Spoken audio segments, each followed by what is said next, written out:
सबसे पहले आपके श्रोताओं को जय श्री कृष्णा, सलाम, सत श्री अकाल और जय भीम। दीदी 28 तारीख की घटना आपको याद है, पूरे देश ने देखी, जब प्रधानमंत्री लोहे की छड़ी के लिए जमीन में लंबा लंबा इस तरीके से लेट गए, समझ रहे हैं, जमीन में लंबा लंबा लेट गए, तो हमारे देश के मान सम्मान को वो जमीन में पुलिस के द्वारा, ताकत के द्वारा जमीन में लंबा लंबा लेटा रहे थे। दीदी गौर से समझने की बात है, प्रधानमंत्री सदन के अंदर कह रहे थे कि लोकतंत्र हमारे लिए एक व्यवस्था नहीं, हमारे लिए संस्कार और विचार है। इस तरीके के विचार जब वो ये इन शब्दों का इस्तेमाल कर रहे थे, तो हमारे ही देश के फीमेल पत्रकारों को, महिलाओं को जमीन में रगड़ा जा रहा था, घसीटा जा रहा था, और पूरा IPS के द्वारा कहा जा रहा था कि अभी तो तुम्हें कूड़े की तरह समेट के फेंका गया है, वक्त आने दीजिए, तुम्हें गोली भी मारी जाएगी। एक भास्कर की रिपोर्ट के माध्यम से कहा गया था। हम कहते हैं कि इस तरीके के लोग कहाँ से आते हैं, जो गोलीबाज, बंदूकबाज, अलग तरह के अलग अलग विचारधाराओं को नफरत फैलाने वाले। IPS का ट्वीट, हाँ, ये अपने संस्कार, अपने शब्दों को जमाने में नहीं दे रहे थे, अपने संस्कार, अपने माता पिता दिए हुए संस्कार वो बता रहे थे कि मैं इस तरीके का व्यक्ति हूँ। देखिए दीदी, हम विफल हुए इस आंदोलन में, कहने की बात नहीं है। हमने जंतर मंतर पर अपने बुजुर्गों से पूछा क्या चल रहा है, उन्होंने कहा जमीन पर मजबूती से चल रहे हैं। हमने CNR से आंदोलन देखा था दीदी, इस छोटी सी उम्र का बहुत बड़ा हिस्सा हमने आंदोलन में लगाया है। इस बात को गौर से समझने की जरूरत है दीदी। हम इस जंतर मंतर को हर गली मोहल्ले में एक जंतर मंतर खड़ा करने में विफल रहे, इसीलिए सरकार ने पुलिसिया दमन करा और उसमें वो कामयाब भी हुए। खिलाड़ियों को वहाँ से उठा दिया। मैं भी रवि आजाद के साथ बहादुरगढ़ से मुझे भी डिटेन कर लिया गया था। इस बात को समझने की ज़रूरत है दीदी। आज लोकतंत्र किस दिशा में जा रहा है कि बहुत सारे लोग हमारे लिए, आपके लिए बहुत सारे गंदे गंदे कमेंट करते हैं, गालियां बकते हैं, और जो तू कहते हैं, समझिए, और इन खिलाड़ियों के लिए भी कहते हैं। पहले भी कहते आ रहे थे, चलो वो मामला कुछ और था, लेकिन अब ये एक ही विचारधारा के लोग हैं जो इस देश की पहचान बदलना चाहते हैं। वही महिलाओं को जलील करते हैं, इस देश के सम्मान को गालियां बकते हैं।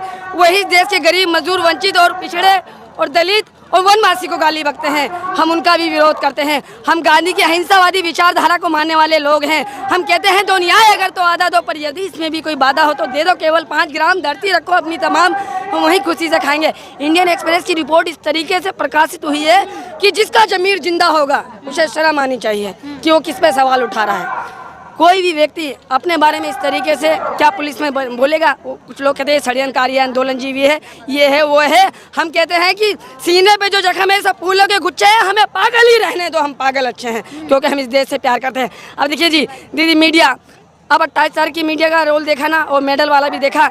अब इस तरीके से आए, इस तरीके से आती हैं। देखिए, ये देखिए, आज पहलवानों के नाम पे आंदोलन जीवी है काम पे। कैमरामैन देखना मेरा मेकअप है और ग्लैमर ठीक आ रहा है ना? देखना मेरा ग्लैमर और मेकअप ठीक आ रहा है। शायद आपको मुझसे जलन होती होगी, एक खूबसूरत लड़की दूसरी खूबसूरत लड़की को देख के जलती होगी, लेकिन मैं आपसे नहीं जलती। देखिए, ये जो पता नहीं, ये जो लोग हैं ये आंदोलन जीवी हैं, ये पागल हैं, ये अपनी रेडी वटी पटरी वटरी छोड़ के ना जाने कहाँ कहाँ पहुँच जाते हैं। ये कौन सी दुनिया के लोग हैं? ये पत्रकारों का रवैया है, समझ रहे हैं? और पहले तो हमारी लड़ाई जो थी ना, पहले हमारी लड़ाई थी बृजभूषण के अन्याय के खिलाफ, लेकिन 28 तारीख के बाद माननीय प्रधानमंत्री जी के द्वारा उनके संरक्षण में जिस तरीके से बृजभूषण सिंह के अपराध को सरकार का संरक्षण मिला और 1-1.5 महीने में उसकी गिरफ्तारी नहीं हुई। मैं बार बार कहता हूँ, लाखों लोगों पे पॉस्को लगा है, ये एक के साथ भी इतनी नरमी नहीं है। हमारा पुलिस से झगड़ा नहीं है, हम हिंसा के मानने वाले लोग नहीं हैं। हम वैचारिक लड़ाई लड़ रहे हैं बृजभूषण के साथ साथ माननीय प्रधानमंत्री जी के साथ भी।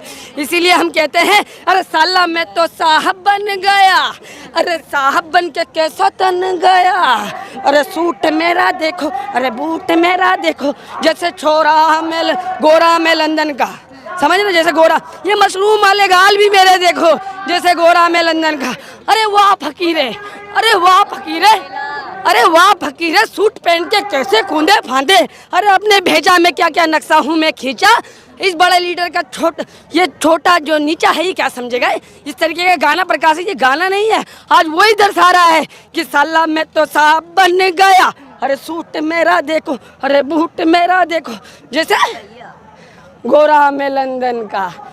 इस बात को समझने की जरूरत है। हम वैचारिक लड़ाई लड़ने वाले लोग हैं। अपनी 300 रुपये की मजदूरी छोड़ के पता नहीं दुजाना बुडाना पूछ के आए हैं, और इतनी गर्मी, इतनी परेशानी। हमारे आने का मकसद क्या है? हम दिल में जरा सा लोभ रखते हैं, अपना काम धंधा करते हैं, नौजवान हैं, अपनी ज़िंदगी भी की कोई हसरत होगी। हम क्या कहते हैं, अलग अलग देश और राज्य से आने वाले लोग हैं। हमारा कहने का मकसद ये है कि अन्याय के खिलाफ न्याय जब हो तो किसी की ताकत को नहीं देखना चाहिए। कितनी कैसे कैसे शब्दों का इस्तेमाल हुआ है। इसीलिए हम कहते हैं जो करना है कर ले, जो करना है कर ले। दुनिया के इस चमन में मौका ना मिलेगा, जब लिपट जाएगा कफन में तो गलत क्यों करता है मेरे भाई, सही कर लेना।